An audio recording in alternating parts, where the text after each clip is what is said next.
back, everybody, to the Modern Farming Podcast, where we bring you insights directly from the field about food, agriculture, and the incredible environment that we all live in. You know, we've been doing this for, I don't know, maybe 4 or 5 months, Brad, and it has been an amazing short journey that we've had so far. And I know the plan to go forward is incredible and very well taken care of with the entire team we have. But I just wanted to say, I'm going to step away for a bit. Some things have come up in my business that just needs more attention. And as much of a amazing team as we have here at the Modern Farming Podcast, it still does take a little bit of work, as you all know. Doing this week in and week out, Brad and I put a lot of time and energy into visiting with all of our guests and kind of putting these things together. So I'm going to step away, not forever, but for short term. And I'm really looking forward to the next host. Brad and Chris will be a wonderful host. And I know him very well. I've known him for a couple of years. And so I'm not leaving for forever. I'm leaving in good hands. And I just want to say, first off, thanks to our entire team at the Green Gene Foundation. Number one, Matt, for giving me the opportunity. Rachel Witherspoon for putting up with all of the technical issues Brad and I seem to have every week. The late nights, me sending her videos at 2 or 3 in the morning, and somehow she gets them posted by 7 a.m. on Friday. So I just can't say enough. And I can't say enough about the entire team and everybody in the Green Gene Foundation, everything they're doing. It's been so great to be part of the podcast, but it's also been just a real joy to be part of a larger team that's doing so much here in Florida and everywhere else. So I can't say enough. Thank you, everybody. And I just want to share a couple of things. Rachel sent us some info this morning. And in just a short amount of months, this is episode 31, and we have viewers from all over the world. And that is kind of amazing for Brad and I to jump on here and know that people in Australia and countries all over the world are listening to the podcast. There's over 150 views a month. We get there's over 1,000 impressions every month. It's just really incredible to see some of these analytics that come in every month and how far the reach is.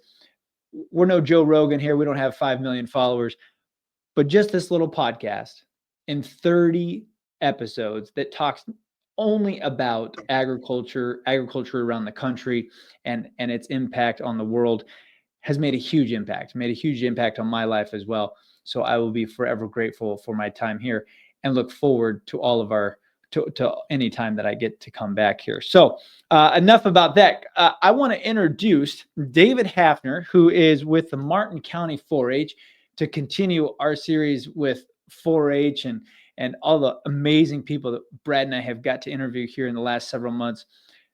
David, welcome to the show. Thank you for being with us here today. And if you could, maybe just share with the audience. I know some of them probably know you or know of you, but if you could just share a little bit about, what do you got going on? What's going on with 4-H there in Martin County, and what's going on this summer with you? Awesome. Yeah. Thank you, Nick and Brad, for having me. I'm really excited to be here. Always excited to have the opportunity to share my story and the things that are happening here in Martin County 4-H and 4-H in general. I have an ag background. I grew up on a ranch. I have a lot of experience. I'd love to dive into more as we go through this conversation today. But I am now the Martin County 4-H agent. I've been in this position for not quite 3 years. I'm really proud to be here. We have a lot of awesome things going on. I came into this position not new to it. I was in Martin County 4-H. I was a volunteer for a long time before I became the agent. So there's definitely a lot going on, and I'm excited to jump into that with you guys. Awesome. Thank you for that intro. So how long have you been with the 4-H there? So I was a Martin County 4-H member myself. I found 4-H when I was a senior in high school, so I had a very short opportunity to be in 4-H. Joined into an equine club.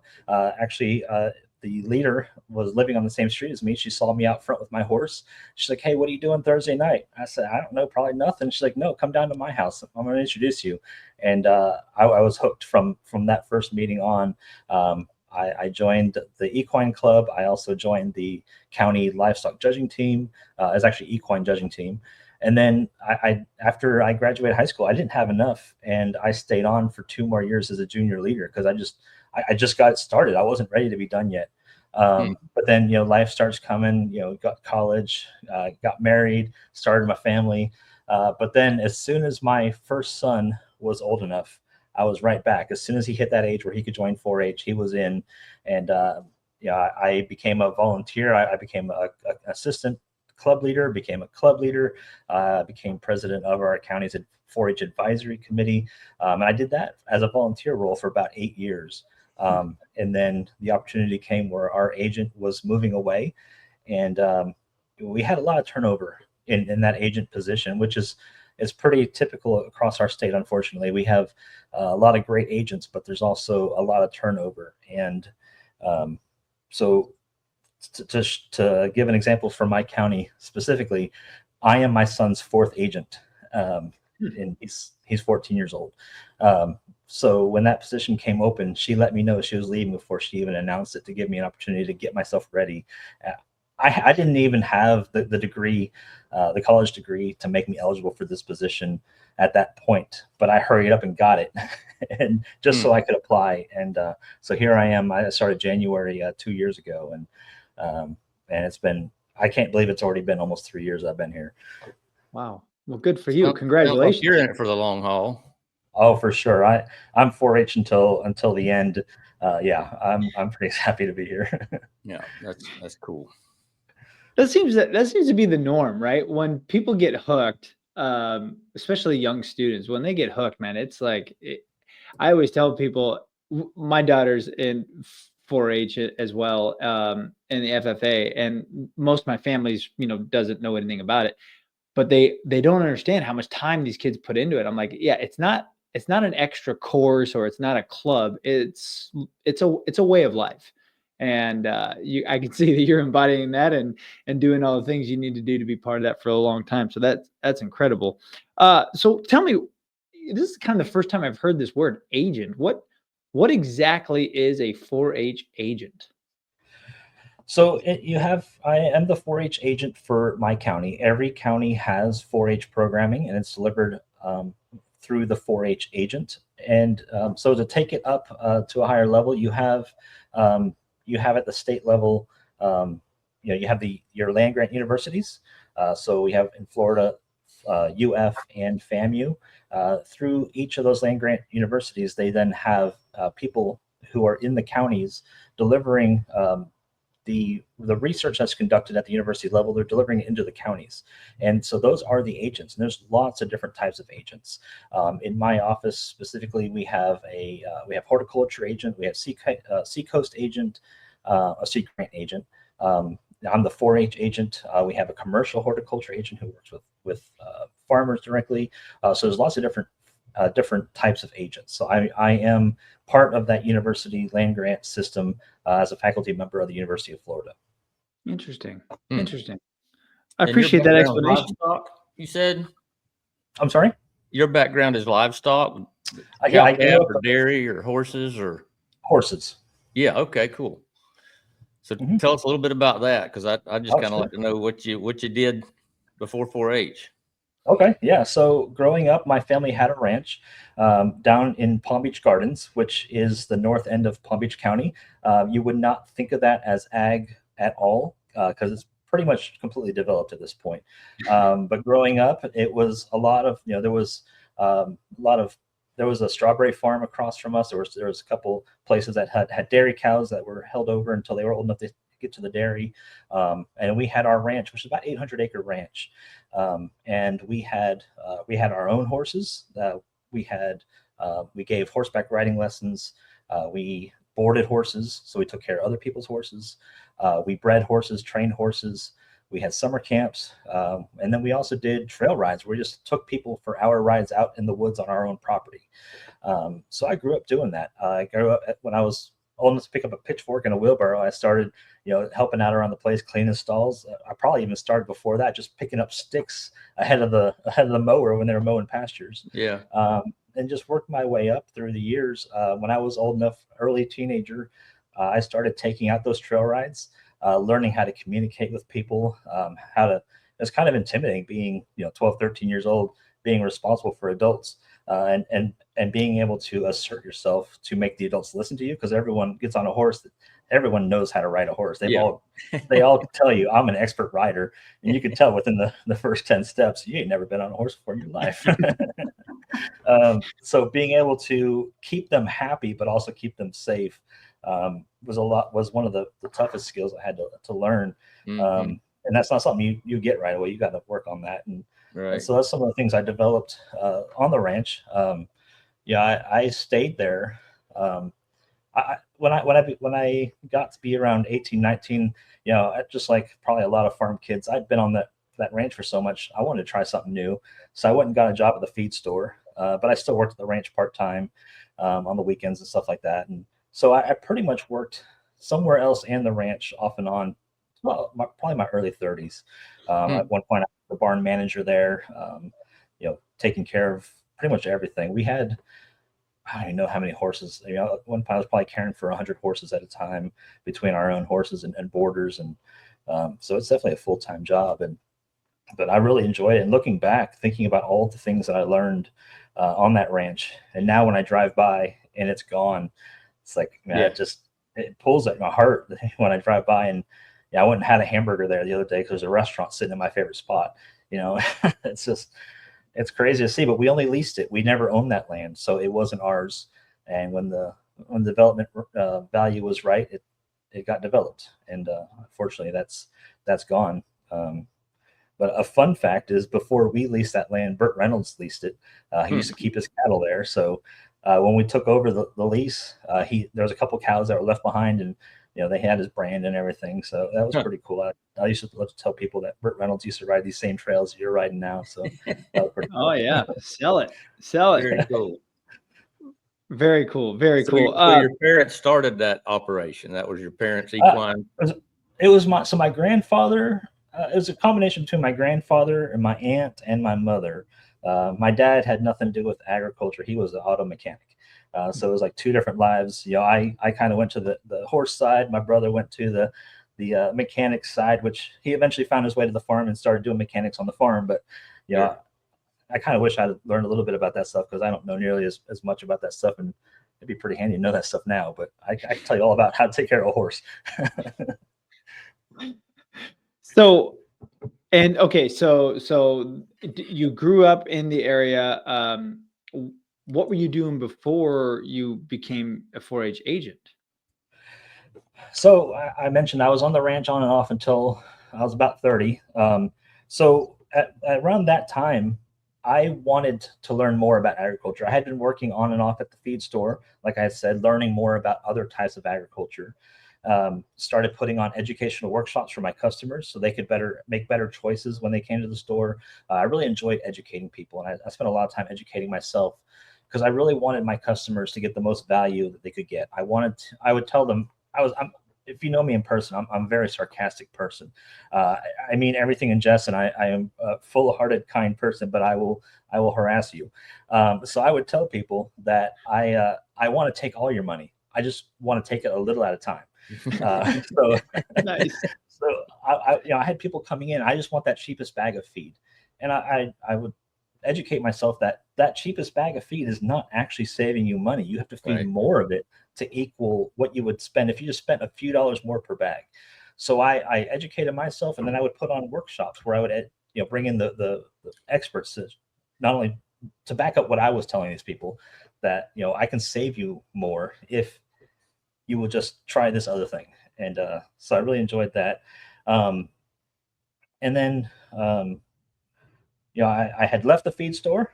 I actually got a job working for the health system. I became kind of like our hospital's postmaster general. which was a pretty cool job. Being in my mid-20s, that was almost like an admin. Like I only reported to the vice president of the hospital, which was pretty awesome. Wow. I had 7 different facilities that I was in charge of making sure important documents got to where they were supposed to go. It had nothing to do with ag, and because of that, I left that job after a few years because I just couldn't stand being in the office anymore. Looking back now, I'm getting older and I'm starting to feel my bones and my joints. I'm thinking, why did I ever leave that job? But what was really cool is during that time, because I wasn't on the farm full time and barely on the farm at that point, it gave me an opportunity to try something new, which was fostering.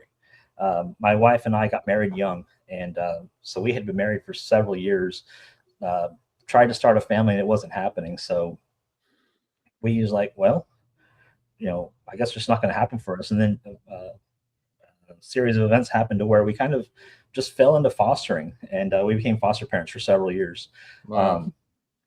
And that was really awesome. And that kind of brought me to really enjoying working with kids and giving them opportunities to experience ag, because I would take our foster kids to the ranch and give them that outside experience, and it really gave them an opportunity to just self-reflect, and also being on the ranch and just being outdoors gave them this this feeling where they felt safe, and they had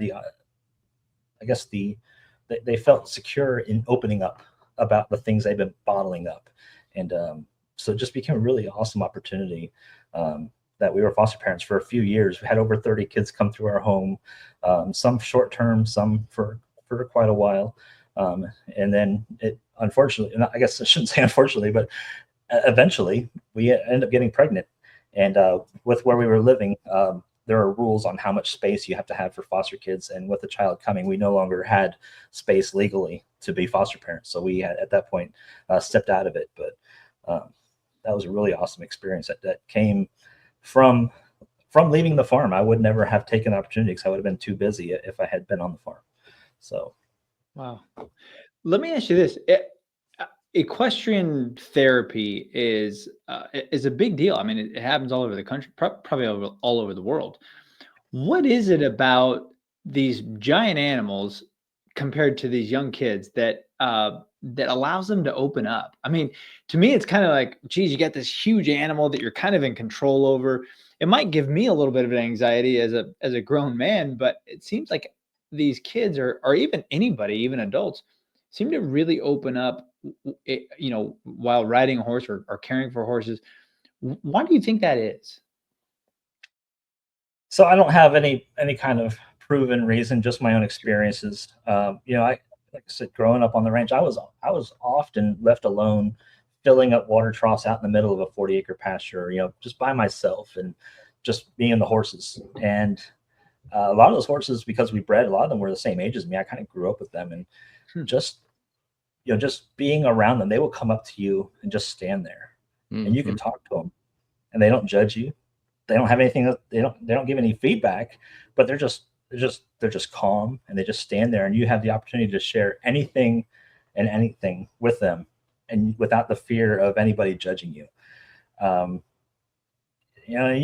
And as you spend time doing that, you can kind of pick up their language, those ear signals, the way they turn, and you it's almost like you're translating into their language, and you can almost communicate with them. Not really, but you kind of can. And I think there's a lot to it there. Just that gentleness that horses have, that they just let you be with them. Yeah. They definitely have a sixth sense. Yeah. Mm-hmm. Yeah. I haven't done it a lot, but everything you just said there makes me want to do it tomorrow. Yeah. Yeah, it's good to do. I paused the other night. I was, I find myself just going. I was in the barn. We have the way we do our at my house, the way I rotate my animals. I bring the small animals in at night and turn the horses out so they don't, nothing gets to them. And it was late getting that done, and I just stopped for a moment and just stood with the animals. Like, it's almost like you just forget to do that sometimes. Mm. Well, it sounds like all the events in your life have led you right to where you are today. That and need to that is be. for sure. That is for sure. As I look back over the years and the things that I've done, it wasn't a straight path, but I think that's what makes it awesome. Is that there's an accumulation of stories that I can look back on and experiences that brought me here.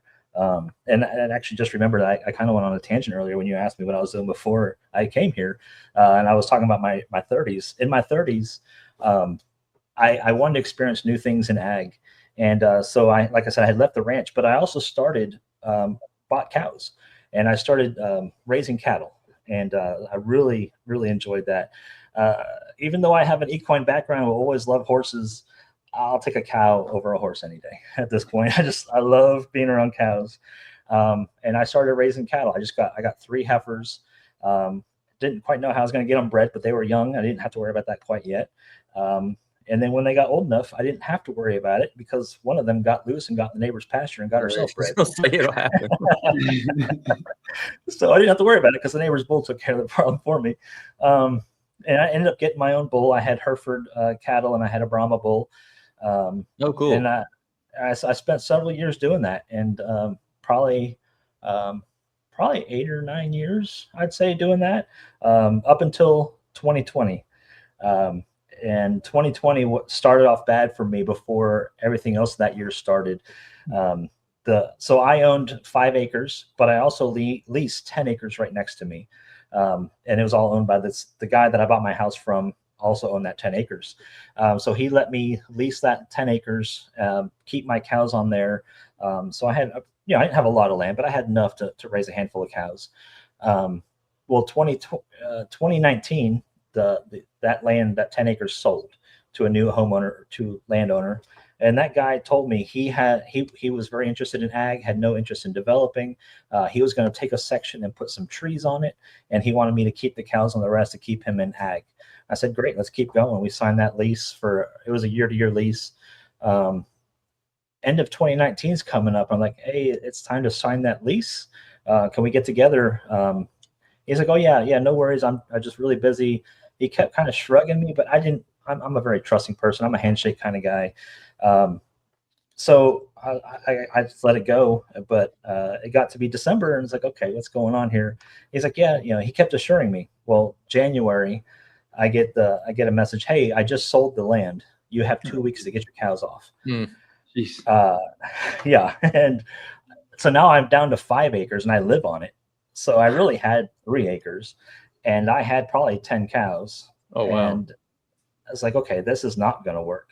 And there's no land available, nowhere for me to put my cows. So I had to just sell what I had. And at that point, I felt lost. Honestly, I didn't know who I was. Was I still a farmer?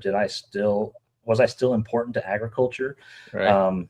I had a lot of insecurities in myself at that point. And I already did as it was anyways, coming into I actually got to serve on our Florida Farm Bureau Young Farmers and Ranchers leadership program. And you hear about these people at these conferences and at these events talking about their farm being a small farm because they only have 1,000 acres. I'm thinking, I got 15 acres. Do I even exist? And then after I graduated, that was from 2016 to 2018. And then 2019, I joined another program through the American Farm Bureau called the American Farm Bureau Partners in Advocacy Leadership Program, the PAL program. And that's also a 2-year program, but actually went 3 years because of the COVID pandemic. And it was during my time in the PAL program that I actually was able to overcome that insecurity. It was my fellow classmates who helped me pull me through that, to kind of tell me that there are all kinds of farms. There's all sizes of farms, and we need all of them because each of us serves a different role. No, I'm not going to feed the world, but because I am not feeding the world, I am more able to spend time with the community and maybe have that opportunity to educate more and take those opportunities. So that's what I did as I developed a social media platform that I call myself. I'm kind of not sure if I like the name anymore, but it's a farmer advocate I use to share the story of agriculture. I try to share my story, but then also other stories in a way that's fun. And I do a lot of jokes, a lot of memes, but there's always truth behind what I'm sharing. And it's because of my friends who I took the time to share my self-doubts with them. They helped pull me through and let me know I do have a place. So I do also try to take time to remind others that, it's not the size of your farm. It's what you use, what you do on it. I was actually just listening to your last podcast with Dr. DeKibulis. You mentioned you could do a lot with 1 acre, and that's very true. And that's why I try to tell people we have a 1 acre farm here in my county that was supplying a restaurant with everything they needed. It's just how you do it. Yeah, it's just hard to run some cattle on 1 acre, but otherwise, Yeah. you got plenty of space. Yeah, I had to reorganize. I was definitely not running cattle anymore, but I had enough room for chickens. So, Sure. I just had to pivot and try something new. Yeah. Yeah. So in your role as well, let me back up. You said you had to go out and grab a degree in agriculture somehow. Is that? Yeah. So to become an agent, you have to at least have your bachelor's degree. So I don't remember the year, but I had started my degree path in my mid-30s. So there's a university over in Lake Wales, Warner University. It's a private Christian university, but it also has ag classes. And there's our FFA program here in Martin County. There's several kids who end up going over there to attend classes there. And so at the time I was the county farm bureau president here in Martin County, and we held our annual speech contest. And I posted a picture of our winner on social media and I tagged the person. And then I got a response from Warner we can't wait to have that person at our school. And I didn't tag Warner. I didn't know the kid was going to go there, but I was blown away by that level of dedication that Warner was giving to their students to already be supporting them before they even attend there. And so I was like, wow, that was really cool. And then I found out that one of my friends was actually a professor there and in charge of the ag program. I was like, well, I've got some children coming of my own. I don't have a degree, but maybe I should at least get my associates to show my kids what you can do this if you really want to. So I did. I enrolled. I got my associates in agricultural studies. And then I was like, okay, I'm done. Well, then I was like, well, now I have this degree. I kind of want to do something with it. But nobody was hiring anybody with associates. It's like, well, I guess I'm going back to school. So then I started back and on the track for my bachelor's degree at Warner. At that time, unfortunately, they did not have any bachelor's and it was all online because I was working full-time volunteering in my community. I didn't have time to go in person. And at that time, they didn't have any bachelor's programs in agriculture online. So I went the business administration route and got that degree. But I wasn't quite there when this job became available. Luckily, they hired me. I still had several months to go, and they held the job for me until I had finished my bachelor's. But yeah, you have to at least have your bachelor's to start. And then once you're hired, you have to get your master's degree. You have to be at least halfway done with your master's within 6 years of hire, which I actually just started last week on my track for my master's. Well, good for you. Good for you. Yep. What will be your well, first off, what was your degree that you graduated with? So that was a bachelor's in business administration, Okay. which has actually been really helpful to have. Like I said, I started that path not knowing I was coming to this job. I just was getting my degree. But that degree has a lot to do with being a 4-H agent, because I'm not just educating youth. I'm also managing volunteers. So I have about 60 or so volunteers that I'm working with. So having those skills to manage people, manage assets, all that stuff really comes in handy as a 4-H agent. I bet. A lot of dedication to do all that in your 30s and into your 40s. Yes, sir. No, it definitely takes a lot of time. And I think my own personal opinion, I think that's why there's so much turnover. I mentioned earlier, there's a lot of turnover in this position. It is a lot. I spend easy 50 to 60 hours a week But I also have a passion for this, and I have four sons who are in the program. So a lot of times they're coming with me. So I'm not just a 4-H agent. I'm also a 4-H father. So it kind of makes it easy that 4-H just becomes part of what we do as a family. But a lot of these agents are coming out of college. They haven't started that family yet. So it's kind of hard for them, I think, to manage starting a family and holding a job like this. Yeah. I would agree. It's tough for me, and I'm 46. I can only imagine.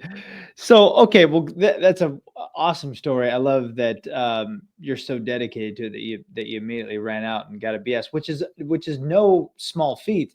But you did that knowing that you're going to have to also get your master's. So, congratulations to you, and wish you all the luck there. That's no easy task either with a full-time job. Yes, yeah, and that's what I'm finding out. Like I said, I just started this week, and it's already a struggle trying to figure out how I'm going to fit everything together. But I know we'll get there. But yeah.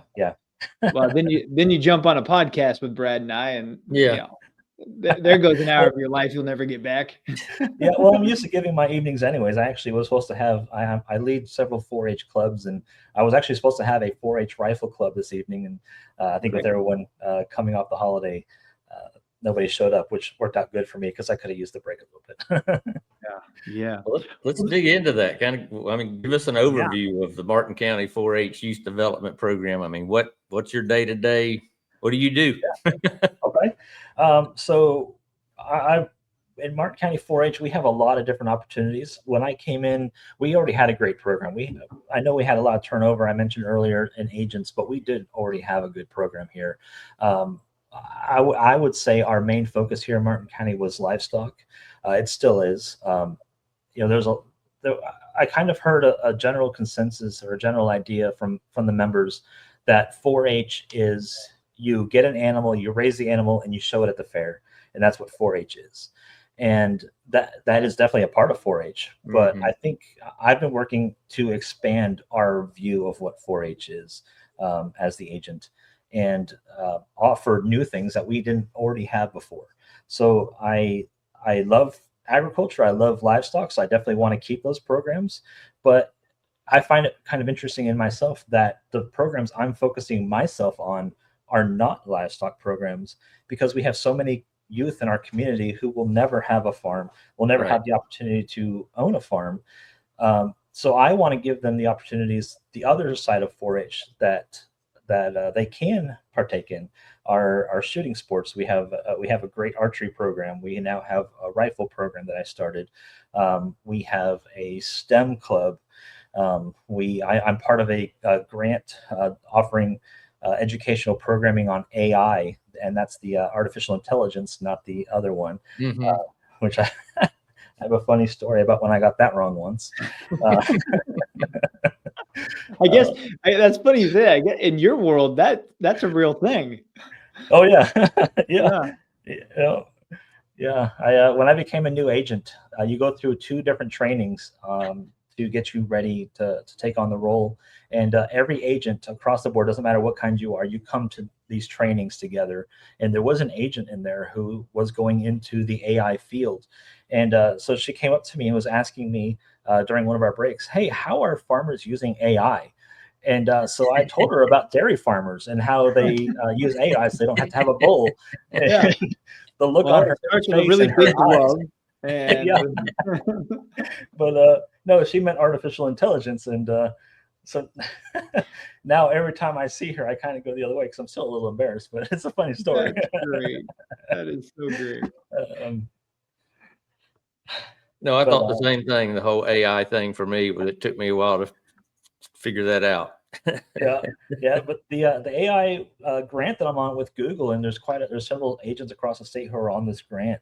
One of the lessons that we teach is it is AI in agriculture, but artificial intelligence. So one of the examples that I've had the opportunity to teach and I really enjoy is we have this conveyor belt, and we're teaching the robots in a citrus packing facility to pick the ripe oranges and the right size oranges. And then it's up to the instructor how far you want to take this. So I start with, we have we first we need to teach it the color orange. Then we need to teach it that it's only picking orange and not yellow. And then we need to teach it orange, not yellow and green.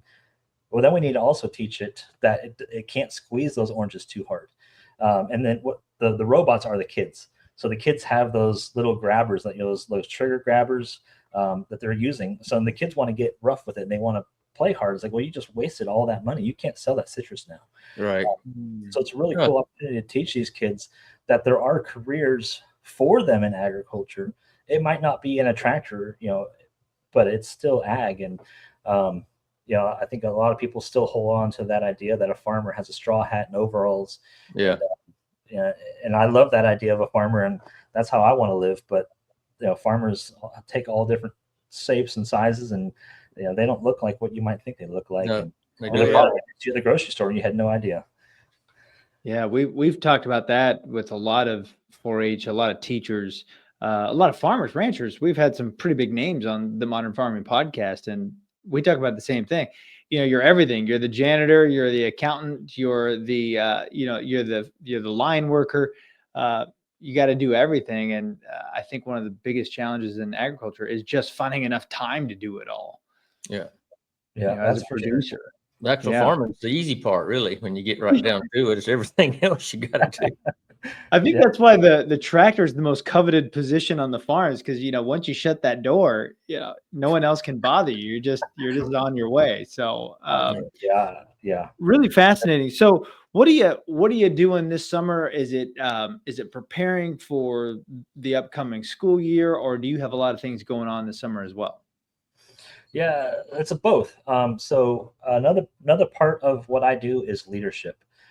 When I came on, I was identified early as somebody that the state level wanted to bring me in and start a new committee. So we have now a Florida 4-H Ambassador Committee that I lead. It's basically it's a two-pronged leadership. We have an adult chair of this committee and a youth chair. So the two of us are equal. There's a new youth every year, and then I stay on. So I've just now completed my second year as the chair of the Ambassador Committee, and I take the opportunity through this committee to teach kids how to be an ambassador. I use 4-H as the platform, but I also teach them in a way that you can use this no matter what your passion is. I teach them, here's how we're going to use this for 4-H.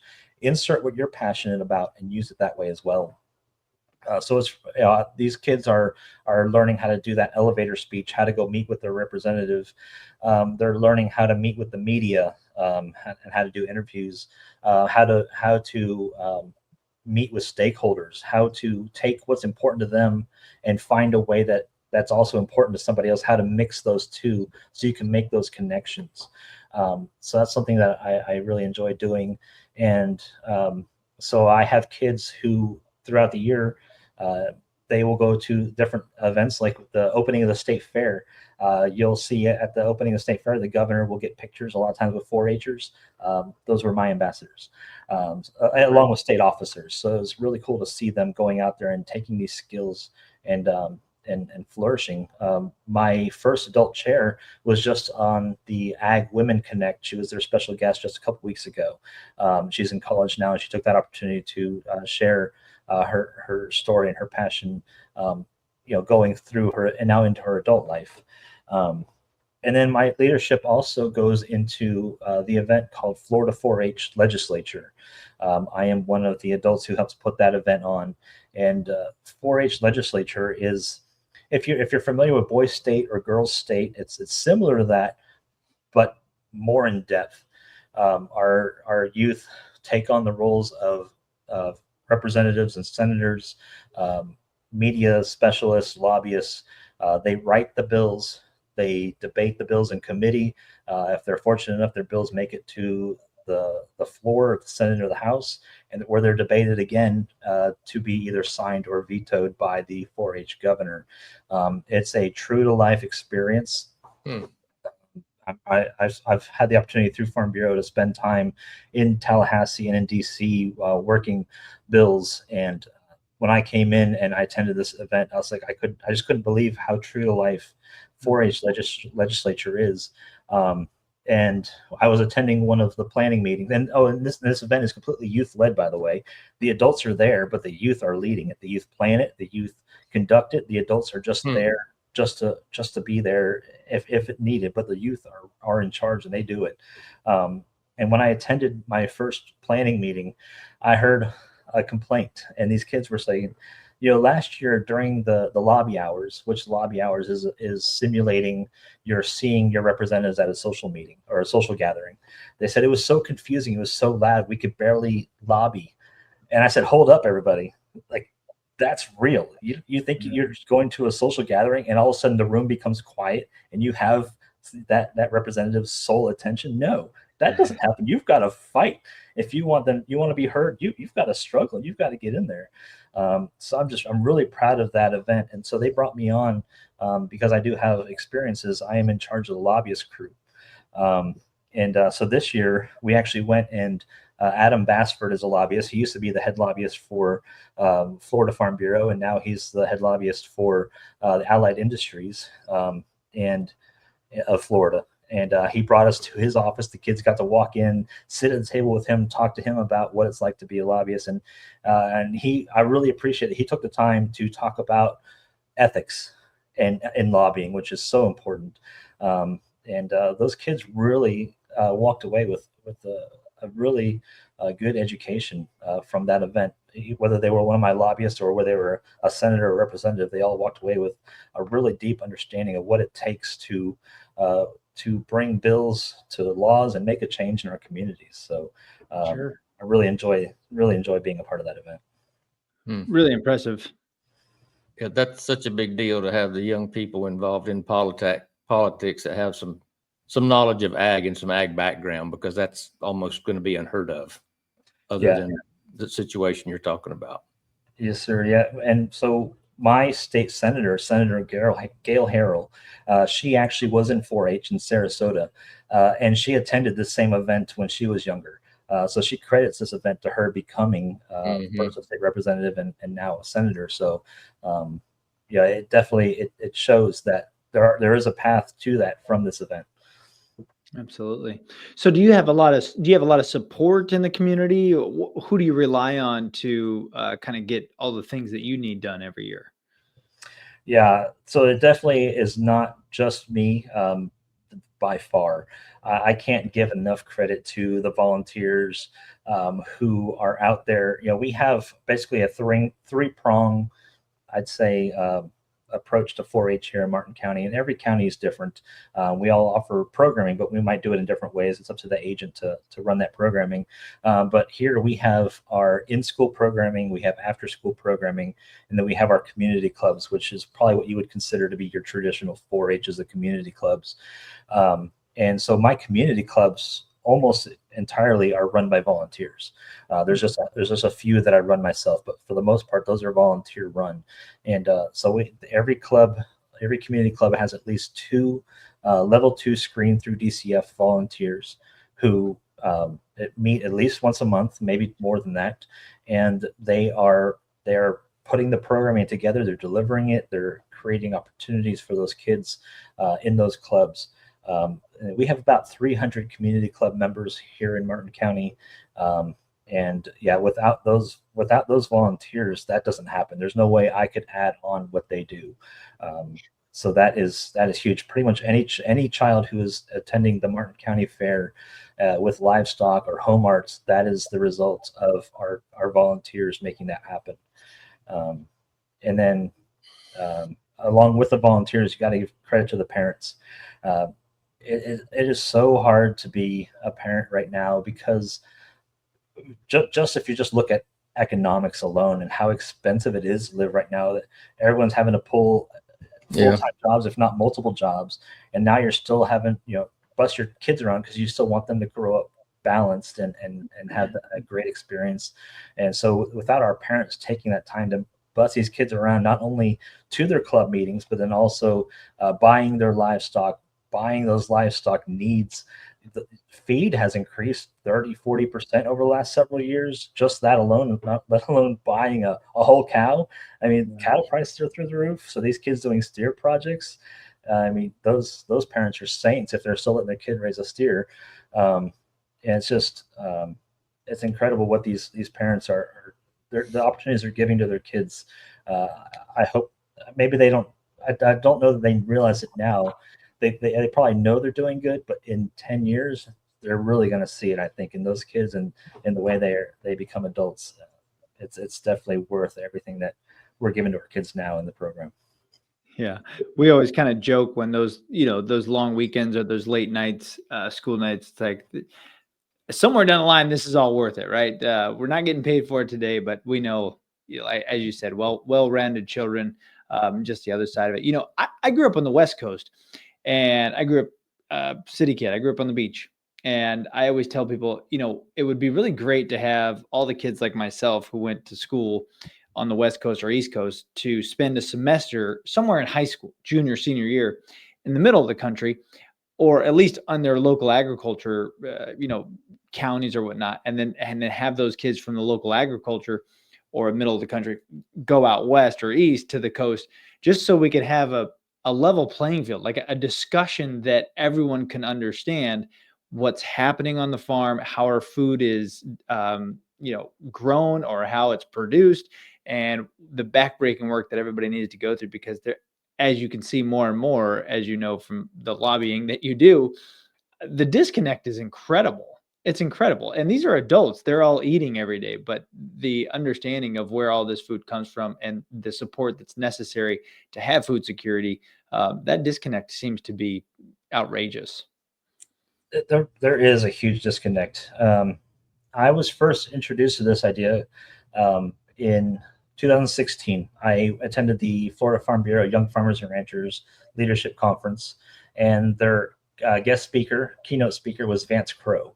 And Vance is really well known for his public speaking on agriculture, and he introduced this idea of that gap, and how we need to bridge the gap between the farms and the communities. And I really appreciated his approach that we need to understand them before we start to educate them. We need to understand, those of us in agriculture need to better understand where they're coming from, because I would see it a lot where the people in agriculture would get a comment on their Facebook or whatever, and they would take it as an insult. But maybe that person just really didn't know. And so you're not going to make any change by coming at them. You kind of got to meet them in that middle. So I agree that there needs to be an exchange. It can't just be, we can't just say, no, this is how you do it. This is how you grow the food. This is how they don't know what they don't know. And I think there's a really good YouTube video or a series. This is several years old now, but it's called Acres and Avenues. And I think it was Undeniably Dairy that put together this YouTube series. But it took somebody from the city and somebody from the farm, and they each experienced a bit of their life. And my favorite episode is the dairy. There's a dairy in Okeechobee called Milking Our Dairy. And it's the Rux family. And this movie actor, and he is also like he kind of pretends, I don't know if I shouldn't say pretends, but he acts as a DJ also on the side. He's kind of crazy. He came to the dairy and he learned so much about their dairy. And then the daughter of the family, Lindsay Rux, went with this guy. His name is Flula. He took her down to Miami, and they did some DJing. And there were several different episodes where these people, it was like an exchange, trading places. And I think we definitely need more of that, to better understand where each of us are coming from, so that we can open those communication channels. Yeah. Yeah, I agree. Well, everything you're doing will absolutely help, helping these young kids have these type of conversations. I mean, geez, most kids can't have a conversation because they're all stuck in front of a screen nowadays. Most of their communication is done through text. So the fact that you have a group that you're able to teach to speak to one another in person, they're going to be light years ahead of the rest of the class there for sure. So tell us what's up next. What are you excited about? What can all of the listeners follow along? And well, You know, I think what's next here for me in Martin County is I'm really excited that about a year ago there was a development coming in, and I so there's good and bad. We have a development coming, and the development is on a 3,000-acre ranch, and so the bad is the developing ranch land. Um, and I never want to see any farmland developed. But it's just a reality. It's going to happen. The best you can do is try to find some middle ground where maybe some of that land is preserved. So that's what this project is. They're actually preserving thousands of acres as a cattle ranch. Still, I think it's 1,000 acres as a cattle ranch. So it's not as big as it used to be, but it's still there. It'll be in perpetuity forever. It will be preserved. And along with that, a huge section of it becomes a golf course, which is still green space, and it's still habitat for wildlife. So, and aquifer recharge. So, yeah, it's like I said, it's development, but there's bright sides to it. Well, along with that, they also donated, thanks to a lunch that I happened to have with a promoter of this project. They donated 20 acres for Martin County Extension to have a brand new office. So the future in the next 5 years, maybe we'll have a brand new office on 20 acres where I can take the things that I am teaching and have space to actually facilitate them. Yeah. Right now, my office is sitting on the north end of the fairgrounds, and although we have a good relationship with the fair, it's not my land. I can't just go in and put something out there. I can't keep animals here. I can't have an incubator farm for kids to experience farm life and see maybe this is something I want to do, or I need a place to keep my animal because I live in the city and I want to try it. I'm sorry, I don't have anywhere to keep your animal. So this 20 acres for a new facility could really be an opportunity for kids to try out a little bit of farm life and see, okay, I like that. Maybe I'll go intern on a ranch this summer. Okay, I like that. I hear they're hiring part-time. Maybe I'll try that out. So that's something that's coming in the future that I'm really excited for. That I can't wait for it to get here. Yeah, sounds like it. Congratulations. That's incredible for that kind of donation and that kind of insight into the community. It is. That's great. Well, really cool. I mean, Brad and I have had the opportunity to talk to so many 4-H teachers here in the last several months from all over the state. And I always ask the same question. Agriculture to guys like you and I and Brad, who have been doing it for a long time, have seen a huge change in agriculture and just, open space, as you said. We hear a lot about the bad, all the bad stuff, how farming's dying, how dairy's dying. We had a couple of dairy folks on from Dakin Dairy here locally, and they were saying how we're down to like 43, 44 dairies. What's the good? You're with all the kids. You're in DC. What's the good? What do we all have to look forward to for American agriculture? I would say the good is the transparency. Never before have people had such access to their food and their food story than they do right now. Farmers are all across all the social media platforms. You can't, if you're not seeing them, you're just not trying. If you say there's no farmers on my platform, well, you're type in the word farmer and they're gonna find them. Yeah. Farmers they have always been stewards of the land. They've always taken the research that's available to them and put it into practice. Now that research changes, and so with that, the farmers do change and they follow that practice. So it's not fair to compare farmers now to farmers 100 years ago because they've always just done what was right and what was given to them through the universities and through the land grant universities. That research is what's guiding them. So those farmers are sharing their story. They're giving front row access. You can't even go to the grocery store without, at least mine, without seeing pictures of the farmer in the produce section. Everybody has access, whether it's through the farmers market, through the social media, through farm tours. Farms have opened their gates, say, come on in, come see how we do this. If you're still holding on to the fact that farmers are these ill doers, it's just because you want to believe it. You don't want to see the truth. Yeah. Well said. Well Mhm. said. Well, listen, David, we really appreciate you being on, taking time out of your incredibly busy schedule to be with us. And I know that Brad and Chris and everybody on the team will follow up with you here throughout the year. Thank you again just for being on and for doing what you do.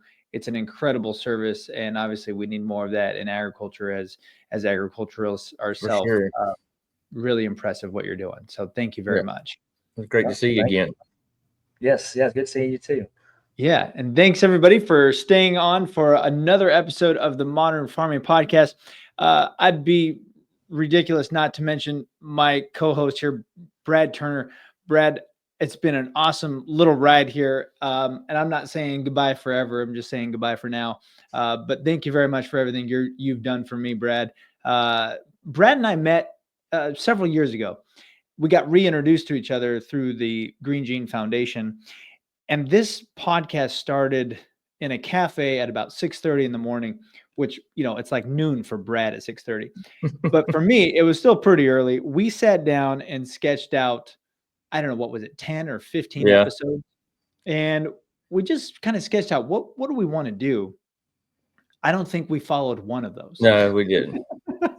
So it just goes to show No. how much Brad and I love this and how we can just throw the script out and kind of shoot from the hip. But I want to just say thank you very much. And it's been a pleasure to work with someone who is in love with agriculture as I am.